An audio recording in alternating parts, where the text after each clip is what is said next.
Okay,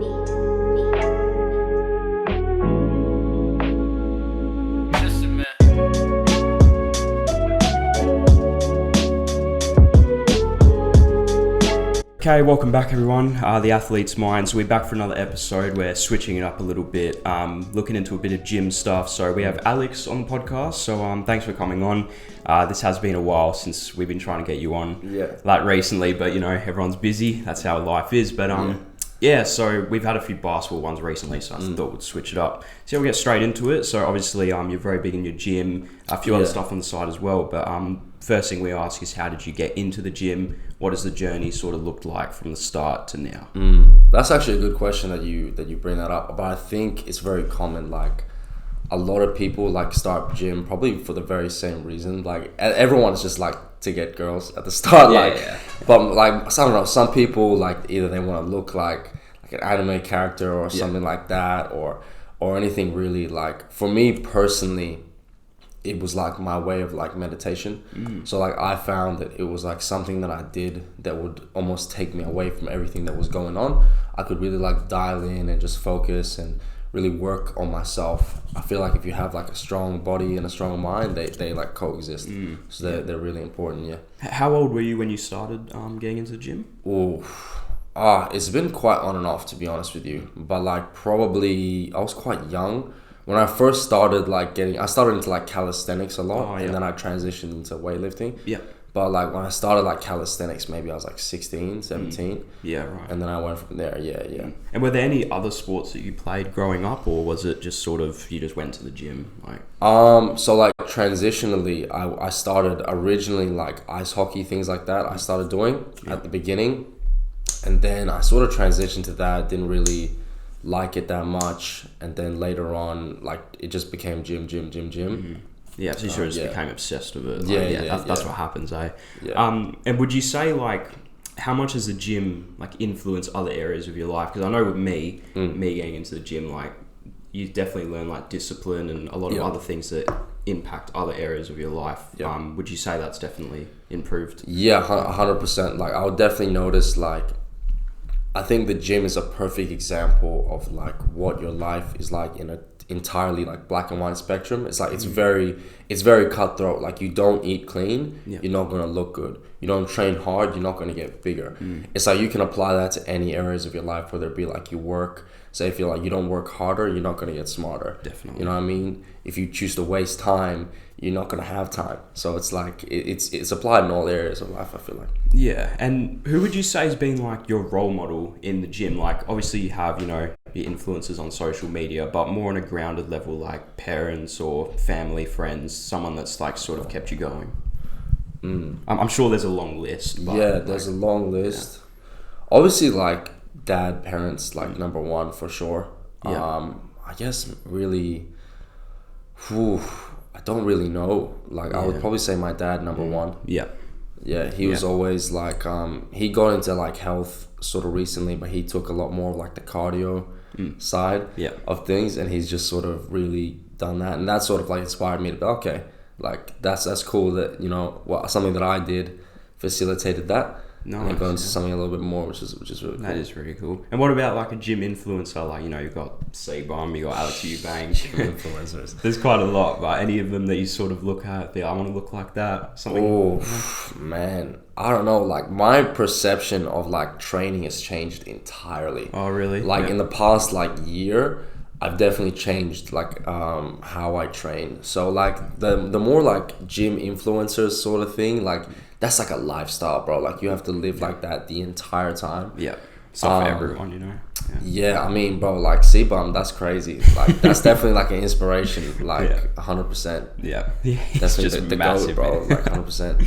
I mean, personally, I prefer sort of the David Lade side of aesthetics sort of look. But like C-Bomb, no doubt he's an inspiration. But and you've actually competed in the gym bodybuilding. Yes. C-Bomb. How was that experience competing for the first time? Life-changing. I definitely gotta say life-changing. It humbles you. Like something I've noticed is I just felt like that was the next sort of stage that I wanted to take in like my lifting career. So I found like, okay, like I've done calisthenics, I've done sort of that huge, chunk. And I was like, okay, let's go weightlifting. And I did that, and I even incorporated a bit of powerlifting. And then my mum's friend actually was about to go on stage, and I watched that experience my first time. Oh, yeah. And I was like, that was absolutely insane. Like, I want to experience something like that. And all the lessons that I learned from it was absolutely life-changing, yeah.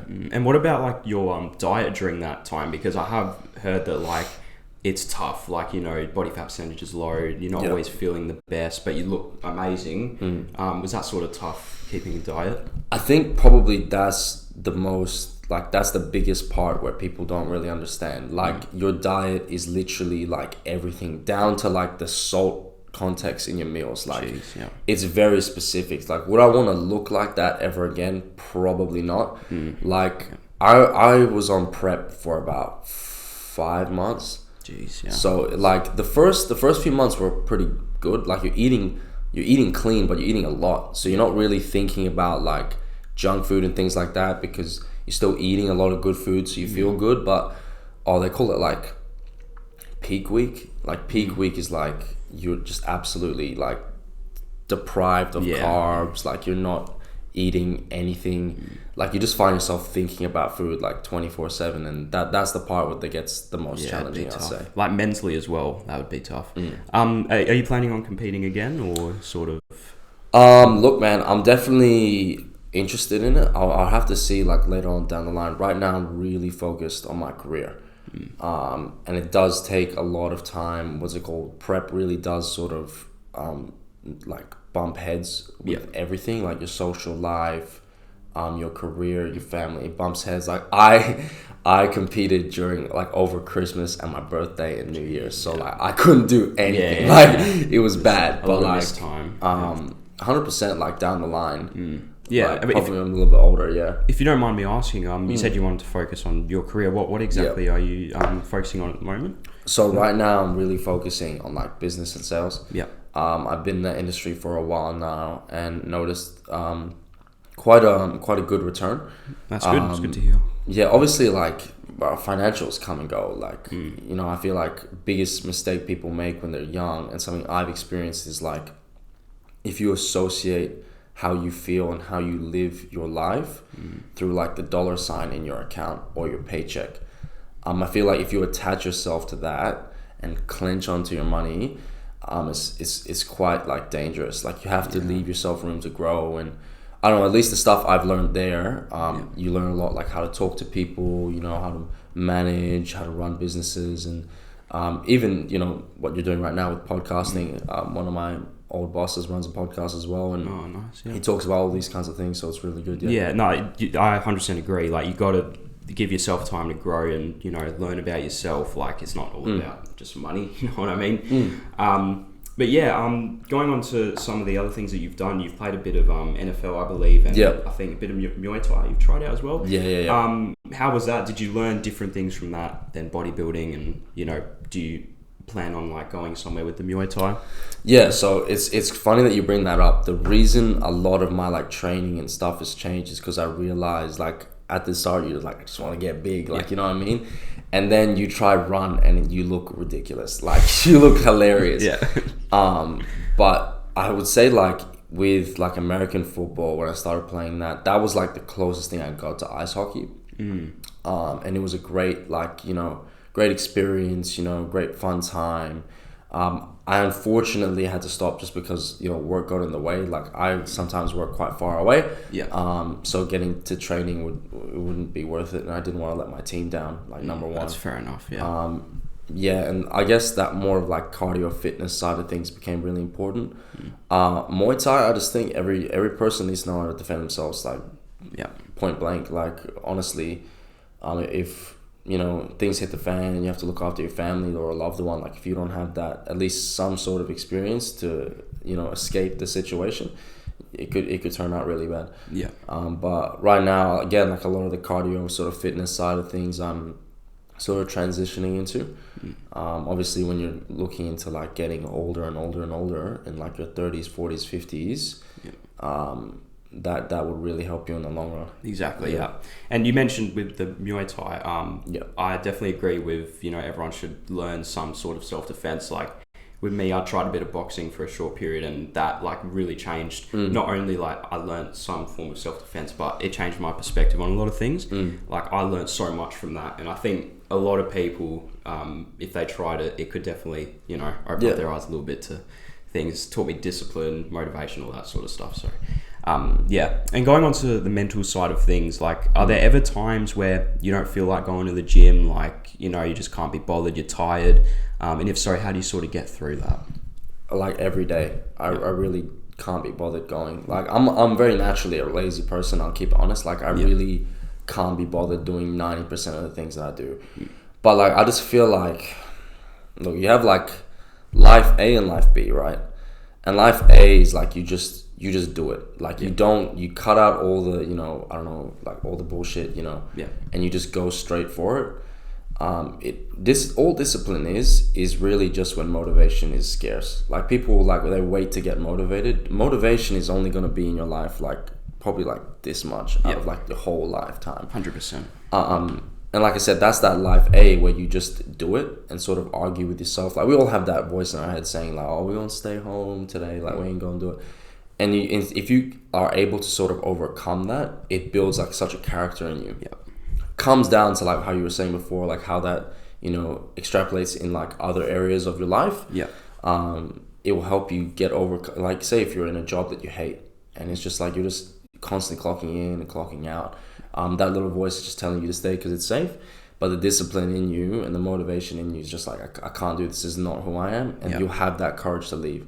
Or you can do like life B and just live life with like, you know, you being dragged along and being followed. Like it's two ways of living. Like I mean, like I always say, like when people say like, oh, I just want to live my life like this or that, like at the end of the day, if I'm not going to tell someone how to live their life, but it's their prerogative. But I still reckon like, you know, you need to be true to yourself and sort of have a bit of like direction in what you want to do and not have someone tell you what to do, you know what I mean? But and going on to another thing, have you had like any bad gym injuries, whether that's in the past or recently? You know, touch wood. No, I haven't, unfortunately. I haven't had, fortunately, I should say. I haven't had any like bad gym injuries. I don't like ego lifts. Like I'll like rack on some heavy weight and just see if I can push myself. I think the worst thing that probably happened was like I fainted. Oh, geez. That was about it. But that was like, I was a little bit like hungry. I didn't really eat. And I was just like, I was smashed out like 7 sets of deadlifts. And I was like, let's go for like a 200 kg PB. As soon as I picked it up off the ground, I put it back down and I just lay down on the ground and just like closed my eyes for a few like seconds. But that's about it. I'm not one to just be like, let's rack on like 80 kilos in barbell curl or something. Like I ain't one of those people. Yeah, that's just stupid. Like people that ego lift like that. I don't like. That's the biggest advice. Don't do that. Don't do that. Like that was. Yeah, because I mean, I go to the gym sometimes, and I would rather lift like light, good technique than heavy, no technique. Like I feel like you get more out of it. 100%. And going on to social media side of things, something that we like to talk about quite a bit on here. What's your whole opinion on the social media aspect of gym? You know, I think in modern society, it's changed the way people look at the gym. There's negatives and positives, like it motivates people to get into it. But yeah, what's your whole opinion on that? I think social media in like a general aspect of things has like completely poisoned the brains of the youth. I think, and I'm like one to fall for it as well. I think we live in like an attention currency society where everyone's like battling for their attention. I think when it comes down to all these influencers and all these like, you know, platforms that they share, a lot of the time they're not sharing good advice. Like I'm sorry, but like a lot of the people that we look up to, how they look, it's like they look like that because that's their career. Like they're an influencer. Like that's a job nowadays that you can say I'm an influencer. That wasn't there like 20 years ago. Exactly. And all that is you have the power to influence, and now how you choose to do that is very much up to you. But most of the time, it's like if you really want to look at, let's look at like you said, the fitness, you know, health industry, for example. You look at a lot of these people that they look a certain way. It's because they're enhanced. And some of them obviously are quite open about it. Obviously, in the past, I would say year or so, a lot more people have become open to it. Which is a lot better to see how it was than maybe a couple of years ago. But just in like the general aspect of things, like you have like young guys that are like 16, 17 going to the gym thinking they're gonna look like David Lade in like 1 year of lifting, and I'm like, bro, it doesn't work like that. David Lade's like 6'4". Like, what do you mean? Like, you know what I mean? Like, you really have to put things into perspective and put things in reality where these people's lives are that. It's the same thing, like you see influencers flexing like Lambos and things like that. It's like, bro, they rented that for a day, probably joined my program, It's like, we live in an attention-driven society where a lot of people really just want those fast results. They want to get it, and then, okay, I'll do the work after, but I don't really have to do it because I already got it. So I really think it's like poison the youth. In the positive side of things, I guess it's brought people closer together in a way where we can connect more. But at the end of the day, it's like it does influence the youth quite a lot. And it can be quite dangerous. I definitely agree with the poisoning the youth, because like, man, so many people like don't know what the content they're consuming, and they get false information. Like you said, like people might be, you know, taking enhancing substances or Lambos and all that stuff. Like, and especially younger kids like coming through, like it's actually scary looking at it, like what it's going to be like in the future. Like these kids, like I know a lot of people that are a lot younger than me, like their personalities are almost based off what they see on TikTok or YouTube, and it's like, it's concerning a little bit. But yeah, I mean, there always is the positive side to it, which is that's good to tune into. And sort of advice for others, you have had a lot of experience in the gym. What would you say is one mistake people make when they first get started into fitness? Don't expect results straight away. Like, really take your time. When you're a lot of like the physiques that even I look up to, younger people look up to as well. I see younger people, like I'm 100 years old, 21. Like a lot of how they look is just through muscle maturity. So like you can have like the same muscle weight as someone, but like they just have more mature and developed muscle because of their age. Like I could train so hard. Biggest thing when I was on stage, and I was competing, so we have like division and then age brackets, so like overalls and things like that. In my division, there was someone that was a couple years older than me, I believe. And his muscle density was a lot more full than mine, because I was a lot younger at the time. I was, I think, 18, 19. I had like premature muscle, so you can't really compare yourself to these people that have been in the game for so long.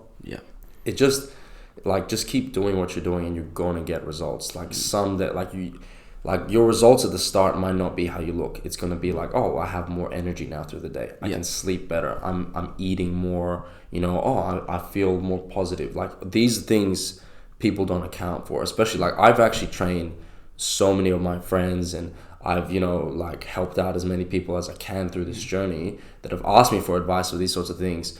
And some people have been on the, you know, slightly more larger side, and they've asked me this, I'm not seeing like that I'm dropping weight. I'm like, do you have more energy? Can you move more? Like, do you feel better? And he's like, yeah. I'm like, that's a result. Like it starts with these small increments that, you know, add up to you changing and looking different.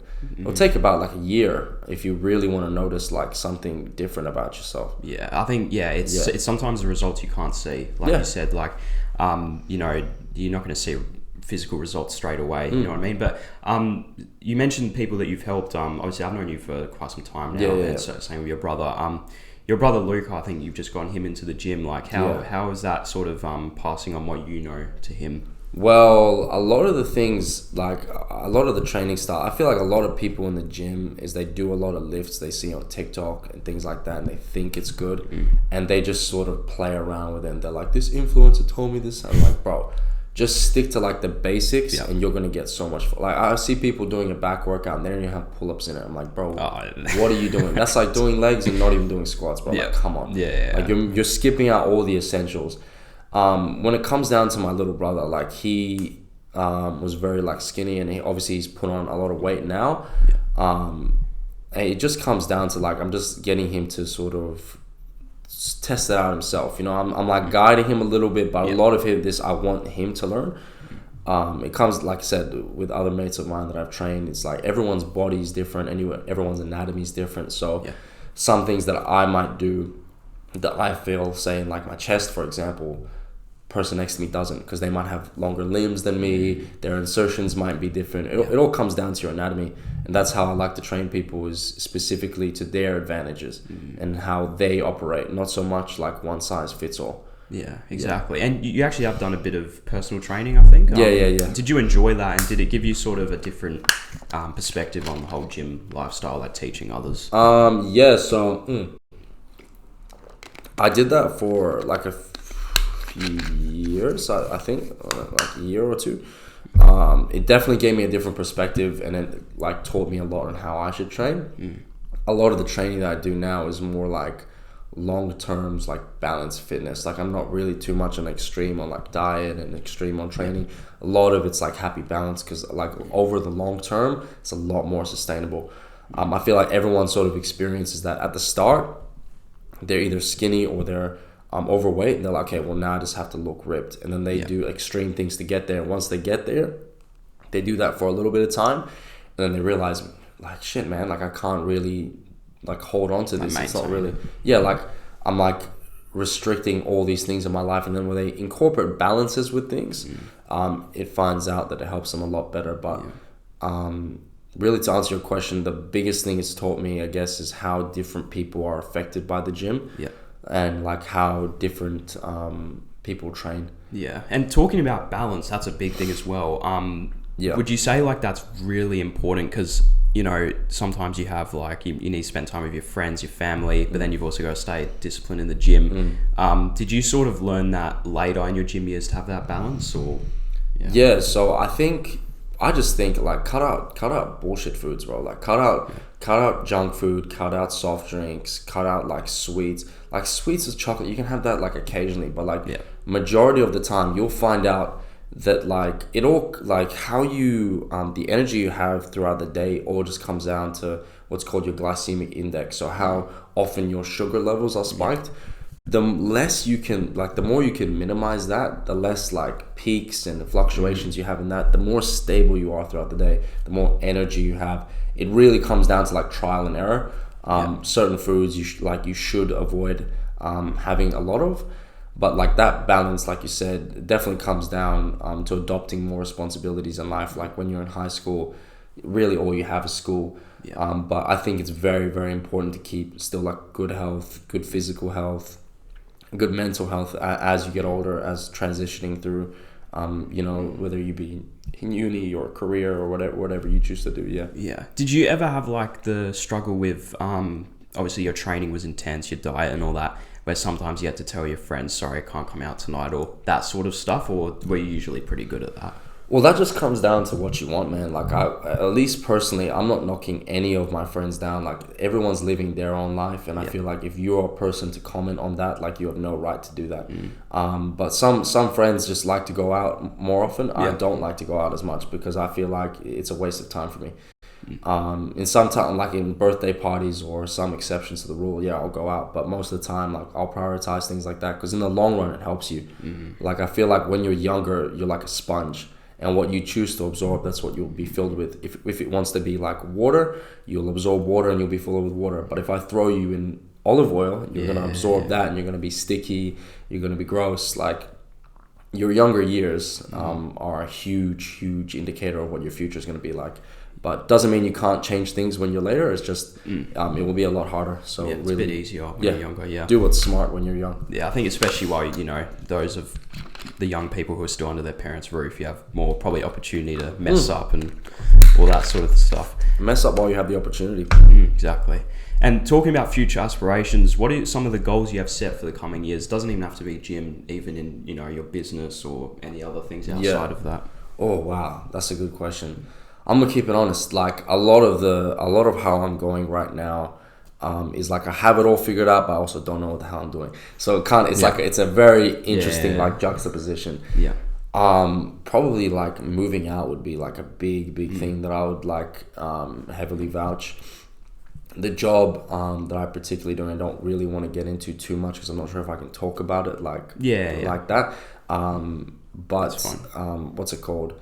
A lot of it is like who you are. So you have like your own ABN, Like you're your own boss, you do your own pay slips, you clock in your own hours. You don't have to go to work if you don't want to, but you don't get paid. Like you don't get an hourly. You're all on your own time.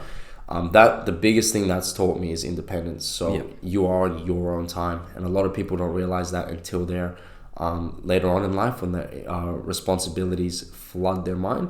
So I would say like over the next coming years, my biggest thing is just to become more less of a more independent, have less of a safety net. Yeah.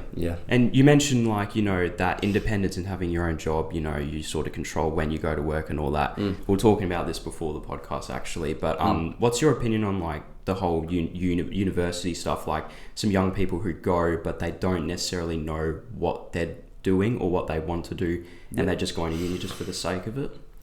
I just want to say, like, little disclosure, I'm nothing against uni. I think uni is a great opportunity, especially in like how accessible it is here. Like you don't have to be you could be messing up your entire time and you're still going to get help to get to uni.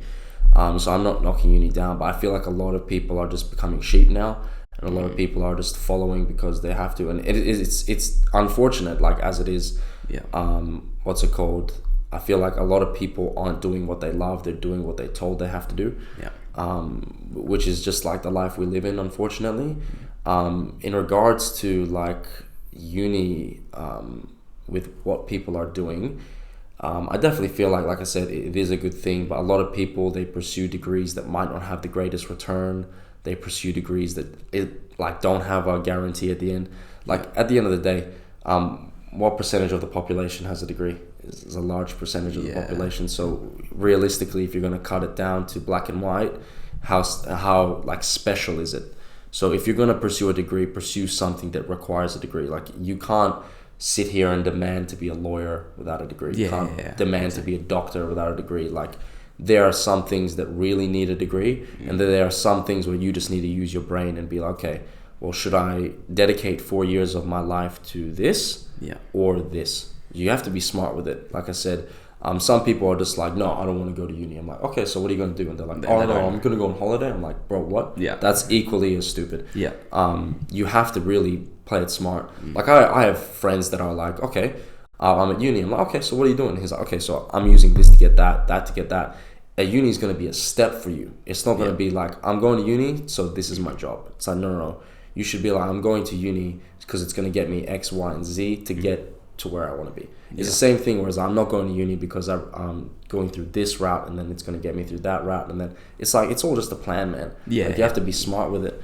But I find like the more and more people I've hung around with, and the more people I asked, they do it. It's just because it's what they're supposed to be told. It's not what they actually love. Like I'm like, oh, do you really like doing this? And they're like, oh, well, it's interesting. I'm like, bro, it's gonna be your life, so like you better damn well enjoy it. I think it definitely goes down to, you just have to have a plan, like, and sometimes all that takes is just sitting down with yourself and just be like, what do I actually want from life? And just, you know, get a piece of paper, write down, I want to do this, what are the steps I have to do to get there? Because like you said, you know, people go to uni and they're trying to get into something that you don't necessarily need a degree for, which you know, like, but you know, if you need it for like a lawyer, doctor, teacher, then of course you go. But it's just about being smart, like you said. Just before we go, the last question that we always ask our athletes when they come on is, if you could be any athlete in the world, who would it be and why? It can be past or present. It is a bit of an open-ended question. Oh man, that's a good question. God damn. And it doesn't have to be gym influencers as well. It can be like any sport. If I can be any athlete, I'm not sure if anyone said this, but probably David Goggins. Oh, okay, I'm not gonna lie. That's a good one. That's a good one. Probably David Goggins, I'll have to say, mainly just because of his discipline, man. Like the guy is absolutely a freak of nature. But I really, really respect his grind and his his hustle through all the things, and he's definitely just a freak of nature that I look up to. Yeah, David Goggins. That is a good answer. No one has said that one before, but have you read his book? The David Goggins book? No, but it is on the list. I've been meaning to try and get that, give it a read. But David Goggins, he's an inspiration. So that about wraps it up. So awesome. Thanks for coming on. Thank you for having me. We really appreciate it. A bit of a different one today. Just everyone watching, this will be on Spotify, Apple Music. You're probably watching this on YouTube right now. Go and follow the TikTok, the Instagram. Go and follow Alex. And yeah, I'll catch you guys in the next episode. Thank you. Thank you. Storm.